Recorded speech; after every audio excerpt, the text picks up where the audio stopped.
horario del Líbano. ¿Cómo estás, Ale? Tanto tiempo, te saludan Silvia y Marcelo, ¿cómo andás? Hola Marcelo, ¿cómo andás? Tanto tiempo, Todo ¿todo bien, bien? todo bien. Muy bien. Es tan complejo hacer un análisis o una introducción del tema, por eso queremos que vos nos cuentes, ¿ves cómo lo vivís de acá, siendo una persona que sabés del tema y que estás propuesto también como cónsul honorario? ¿Cómo se vive aquí desde este lugar? Mirá, la verdad que es un complejo de larga data. Sí me parece fundamental, perdón, me parece fundamental dejar de lado la cuestión religiosa. Ujú. Me parece que es el primer punto a tener en consideración y está bueno que la gente este tema lo discuta porque no es solamente una cuestión que está sucediendo al otro lado del mundo, Sí. sino que hoy nos interpela como sociedad y como humanos ver lo que está sucediendo. Obviamente que este conflicto no empezó el 7 de octubre del 2023, esto empezó mucho antes. De hecho, ese mismo año, a lo largo del año del 2023, fue el año con mayor cantidad de conflictos y muertes y asesinatos por el lado de gente de Palestina. Habrán habido por lo menos, no menos de 10 o 15 asesinatos en grupales a palestinos a lo largo del transcurso del año, incluso hasta 2 días antes de Ujú. aquellos eventos famosos del 7 de octubre del Sí. 2023.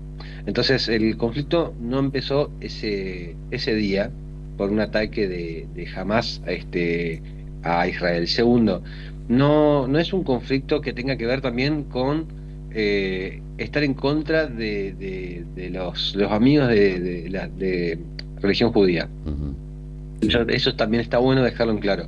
No existe una animosidad contra los judíos, ni un antisemitismo, ni nada que se le parezca. Claramente estamos hablando de un gobierno nada más, tan simple como eso, un gobierno sionista que está hoy a cargo del gobierno de Israel, de tipo nacionalista fascista, Ujú. extremista. Sí. Esto es el tipo de que estamos viendo de violencia, es algo similar a lo que vimos en el mundo previo a 1939, antes del inicio de la Segunda Guerra Mundial, cuando Hitler avanzó sobre varios países en el mundo, matando mucha gente claramente, y el mundo en ese momento no se percató sino hasta que terminó la Guerra Mundial y se dieron cuenta de la cantidad de masacres que habían sucedido a lo largo de esos años de que duró la Segunda Guerra Mundial, de 1939 al 45, y en el cual obviamente fallecieron millones de personas.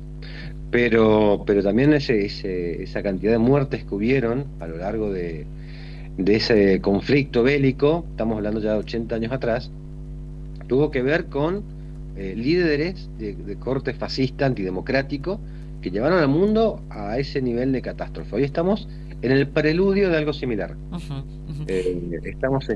viendo Sí. simplemente cómo existe un gobierno llevado adelante por el premier Netanyahu, en el cual atacan constantemente a los vecinos, eh, Palestina, con el fin de quedarse con Palestina, que es algo que todos lo han denunciado ya hace 2 años, que venía sucediendo esto y hoy simplemente toma otra trascendencia, pero todo el Ujú. mundo lo ha denunciado Sí. constantemente. Después fue ataques al Líbano constantemente, han destruido medio Beirut el año pasado, y hoy le toca a Irán, en el cual recibe ataques sin un tipo de provocación, Ujú. simplemente bajo la idea de que yo me voy a defender de algo a futuro que podría ocurrir. Pero a fin de cuentas no Alejandro, deja de ser un ¿se, ataque. se Sí, conoce el verdadero número de muertos? ¿Tenemos noción? ¿Se conoce la magnitud de estos ataques? mirá, los números simplemente que se manejan hoy tienen que ver Ujú. más que con Palestina y Gaza, Sí. que con el conflicto iraní, que todavía es muy reciente y lleva apenas 4 días.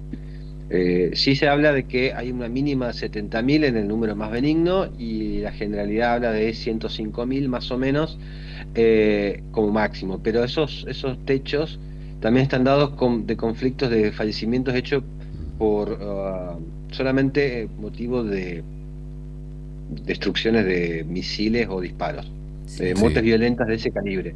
No tienen que ver con la gente que a la vez fallece por cuestiones de inanición o hambre, como está sucediendo, En Gaza. que es muchísima gente la que está y que los números podrían llevar a 200.000 tranquilamente hoy. Y Sí. la, 100.000 por sí. muerte La violenta y 100.000 hambruna. por Sí, sí. hambruna, Y exactamente. la Lo propia cual, UNICEF, ¿no? Que había advertido sobre la situación de los niños. La propia UNICEF y la UNRWA, que era justamente las Naciones Unidas para los Refugiados que estaban en Palestina. Claramente hubo un fin de desmantelar a las Naciones Unidas en Palestina, que eran los que tenían la distribución constante de comida y de ayuda humanitaria a lo largo de la Franja de Gaza, que había no menos de 50 puestos, no menos de 50 puestos de las Naciones Unidas destinados a la ayuda humanitaria. Hoy eso fue reemplazado por una ONG formada dentro del propio Israel, con el fin de distribuir la ayuda humanitaria, lo cual pusieron solamente 4 puestos, 3 en el sur y 1 en el norte. Lo que están haciendo es desplazar a la gente hacia el norte y hacia el sur para poder llevarlos hacia las fronteras y terminar de expulsarlos. Y en el medio hay algo que sí es, me parece gravísimo, porque el capítulo de Irán es el último capítulo nada más de una serie de conflictos que se vienen dando, como te decía. Pero tiene que ver con la crueldad y la violencia que estamos viendo constantemente. Yo creo que a esta altura nadie duda de la existencia de un genocidio en Palestina por parte del gobierno de Israel. Y siempre quiero dejar claro, el gobierno de Israel que no significa el gobierno ni de corte ni de judíos ni nada que ver. No es religioso el tema. No es religioso el tema, sí te lo quieren hacer creer justamente, porque siempre empatizaremos todos con la cuestión religiosa en cualquier sentido. De hecho, las primeras persecuciones religiosas se dieron como conflictos, se dieron en 1492 en la península ibérica, cuando, no sé si recordarán, aquella famosa Santa Inquisición. Lo que llevó adelante fue una persecución religiosa por los reyes católicos contra los judíos con el fin de expulsarlos de la península ibérica. Estamos hablando de 500 años atrás. Esa primera persecución fue religiosa efectivamente y fue de los católicos a los judíos.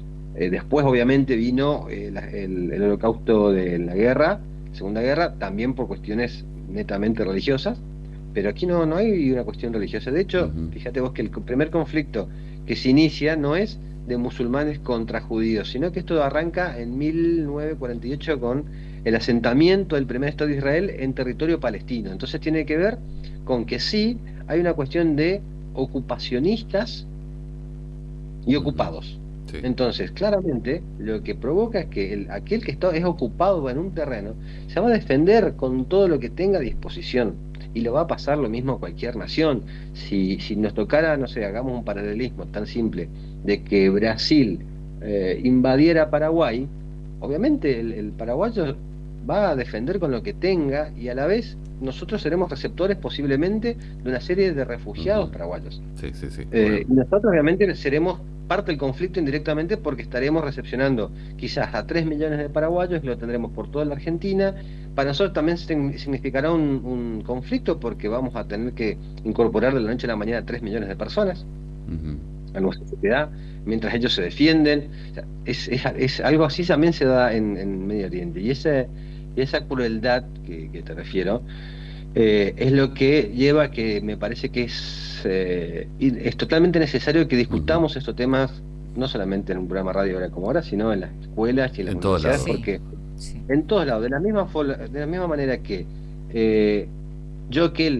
y creo que podemos coincidir en esto, chicos, aquel que nosotros ¿cómo tomamos aquel que relativiza, por ejemplo, a la pedofilia, supongamos, y que piensa que la pedofilia no es tan mala? O aquel que piensa que lapidar a las mujeres con piedras como la antigüedad es correcto. O aquellos que simplemente vemos al maltrato animal constantemente, simplemente legitimando en que a lo mejor el perro ladraba mucho, entonces justifica el maltrato animal. Ya no son pares morales nuestros, porque son los puntos básicos que nos interpelan como humanidad. Entonces, aquel que legitima a la vez el genocidio, o justifica o legitima, no es un par moral. Y eso tenemos que tenerlo en claro, que no es solamente por una cuestión de unas noticias, sino que de la misma manera que yo no me puedo sentar a comer un asado con aquel que a lo mejor es un pedófilo, o aquel que provoca el maltrato animal, o aquel que la pide a mujeres, porque no están en la misma altura moral, sin tener que nosotros ponernos por encima de nadie, ¿no? Pero sí son valores que nos hacen humanos, que nos define, o humanos o animales. Entonces, este nivel de crueldad que estamos observando diariamente, me parece que sí es un tema que hay que discutirlo, es decir, bueno, ¿legitimamos esto o no? ¿Esto está permitido o no está permitido. Entonces, permitimos que aquel que ocupe un territorio lo haga de manera violenta y hasta casi disfrutando la violencia y la crueldad, lo cual a mí es lo que a mí Sí. me acongoja Bueno, constantemente. y acá voy justamente a eso, a ver quién está de lado y quién está siguiendo o quién se ha sacado la foto o brindado su apoyo. Ahí voy directamente a Milei. Como argentino, ¿qué opinás que el presidente haya manifestado su total apoyo a Israel, obviamente, incluso haya votado en contra de un alto al fuego? Me parece que Argentina sufre de lo que ha sufrido toda la vida, que es el régimen presidencialista extremo, en el cual aquella política impuesta por el presidente de turno será llevada por el resto sin ningún tipo de discusión. Eso no, es un problema que lo tenemos con lo hemos tenido con Cristina, con Alberto, con todos. Eso es un inconveniente, sí, de Argentina. Sí, al mismo tiempo, la política de ese planteo es netamente, él está llevado adelante porque él siempre dice, yo soy judío. Bueno, ahí está, la gran confusión es que él lo plantea en términos de religiosidad, de yo soy judío, entonces defiendo a mi religión. Sí, pero pero es una persona, es un presidente, no es un país. Ahí vemos. Ahí coincido en eso que decías. Él está representando un país y ese es el problema. En la medida que él mantenga su religiosidad, todos vamos a respetar eso y hay que respetárselo. Ahora, que conduzca a la nación en términos de religiosidad, no, porque el mismo régimen teocrático que hoy se discute en Irán, porque el gran problema de Irán también es que ellos poseen un régimen teocrático muy fuerte desde la revolución de 1979. Entonces, ese régimen teocrático está igual de mal que cualquier, obviamente, ideología de corte sionista, fascista, que hoy está gobernando Israel y está llevando al mundo hacia un abismo. Y yo tengo miedo de eso, porque hoy no hay una solución. En las últimas 24 horas hubo en el Consejo de Seguridad de las Naciones Unidas, hubo una reunión en la cual se reunieron varios ministros, en el cual estaban presentes y actuó de portavoz el ministro de Defensa de Jordania, en el cual hizo referencia a que él hablaba como portavoz de 53 países de corte árabe y musulmán, ¿correcto? Sí. Cuando hizo la referencia, él explicaba que lo llamó y que estuvo Netanyahu presente en esas reuniones, en el Consejo de Seguridad, y que él hablaba de la existencia de Netanyahu, de Israel, y de que Israel simplemente le decía, no, ahí todos los que están alrededor mío no me quieren a mí, y que amenazan mi existencia. Entonces, todos esos países árabes simplemente hicieron de garantía, de decir, mira, nadie te va a tocar, nadie va a invadirte, nadie pondrá en jaque tu existencia como Estado, en la medida también que al mismo tiempo desocupe todos los asentamientos que fueron ocupados de las líneas de 1967 en adelante, lo cual hoy prácticamente ocuparon el 90% de lo que era Palestina, de 1967 a hoy. Simplemente le dijeron, desocupa, que vuelva a la solución de los dos estados. Ahora, ¿qué pasa? La famosa solución de los dos estados, que es la del Estado de Israel y Estado palestino, que es una solución diplomática que se está llevando adelante hace décadas y es la gran propuesta de la mayoría de los países del mundo, simplemente a este punto, hoy el gobierno de Israel está refiriendo que no, está en contra de esa solución de los dos estados. Esa solución de los dos estados que sí podría dar fin al conflicto en gran medida, es la que el Estado de Israel hoy lleva hacia el lado de la violencia y de la guerra, con el fin de que no ocurra esa solución, porque todos esos países están diciendo y están haciendo saber arriba de la mesa, habrá paz, habrán dos estados, estará asegurada tu existencia, pero también tenés que dejar que Palestina sea un país. Y ellos, la diferencia hoy que hubo un corte de este tipo fascista, y no solamente es Netanyahu, sino que hay 2 o 3 en el gabinete que constantemente, es increíble, a mí me sorprende eso todavía en pleno siglo XXI que ocurra, que justamente hay un ministro en el cual informa que no tendría que ingresar 0 ayuda humanitaria a Gaza, que tienen que morir de hambre, y lo dice, y es un ministro del gobierno, tienen que morir de hambre, no puede ingresar nadie. Sí, dejando a los niños morir, es increíble. Ale, mira, podemos hablar muchísimo, pero te agradecemos por este resumen, porque fuiste muy concreto en lo que cómo se vive. Nosotros lo vemos obviamente en las redes, y aclaro, vemos lo que llega nada más, no vemos toda la realidad. pero la hambruna que se está viviendo en parte llega, aunque está bloqueado, todo que salgan las imágenes de ahí, Sí, se vio hasta sí. el fin de creo que se vio algo, después no se vio más. Te mandamos un abrazo grande y obviamente esperemos que esto tenga un fin pacífico y ahí podemos hablar con vos sobre eso. Ojalá sea así. Muchas gracias. Me encanta, chicos, cuando quieran, a medida que esto también avance, y Sí. creo que lamentablemente no tendrá fin, porque también te pregunté, ¿cuál es el fin de Sí. esto? ¿Cuál es en inglés le dicen el endgame? Ujú. ¿Cómo termina esto? Yo no le veo en corto plazo No, una solución. no. Y no lo veo, y eso sí me preocupa porque sí es, como te decía, un preludio de otro conflicto mayor, Sí, exacto. en el cual sí las decisiones del presidente pueden poner en riesgo de que nosotros terminemos arrastrados a conflictos que no tenemos nada que ver. Exacto. Muchas gracias. Gracias, Ale. hasta luego. Nos vemos. Hasta luego. Chicos. Bueno, Alejandro Barada, muy concreto para explicar cómo se vive y también qué es el anticipo de lo que podría pasar. A ver, mucha gente dice, se lanzó